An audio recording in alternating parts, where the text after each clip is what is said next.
ছোট বোন, যার কথাই তুমি ঘর থেকে বেরিয়ে যাও, তোমার নিরাপদ আশ্রয় থেকে তোমার পিতা, যিনি তোমাকে লালন পালন করার সমস্ত দায়িত্ব নিয়েছিল যখন তুমি নরম ছিলে, টিস্যু পেপারের চাইতেও। এটার চাইতে নরম কেন বললাম? এটা চিরতে আমার ভয় লাগে না, তোমার ধরতেই ভয় লাগছে একদিন বয়সে তোমার বাপের। তোমার বয়স যখন একদিন তোমার বাপের সবাই বলছে, কিরে বাচ্চা কোনো নিবে না নাকি, মেয়ে হয়েছে যে রাগ, তুই বলে যে আস্তাগফিরুল্লাহ, মেয়ে হলে আমি কেন রাগ হবে, আল্লাহ যা খুশি আল্লাহ যা দিচ্ছে, ছেলে মেয়ে আমার কি, আমার ক্ষমতা আছে নাকি? কিন্তু আমার ভয় লাগে যদি ব্যথা পায়। যে তোমার দায়িত্ব নিয়েছিল, তুমি তার ঘর ছেড়ে চলে যাচ্ছ কার কাছে?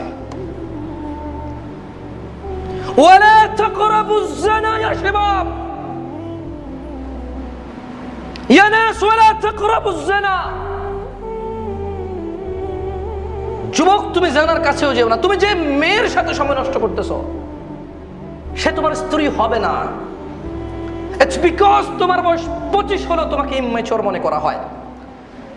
তোমার বড় ভাই তোমাকে 4 লাখ টাকা দিয়ে হুন্ডা নিয়ে দিবে, প্রতি মাসে তেল খরচ দেবে 3000, তোমাকে বিয়ে করাবে না, কারণ সে এখনো নিজেই বিয়ে করেনি। তুমি কেন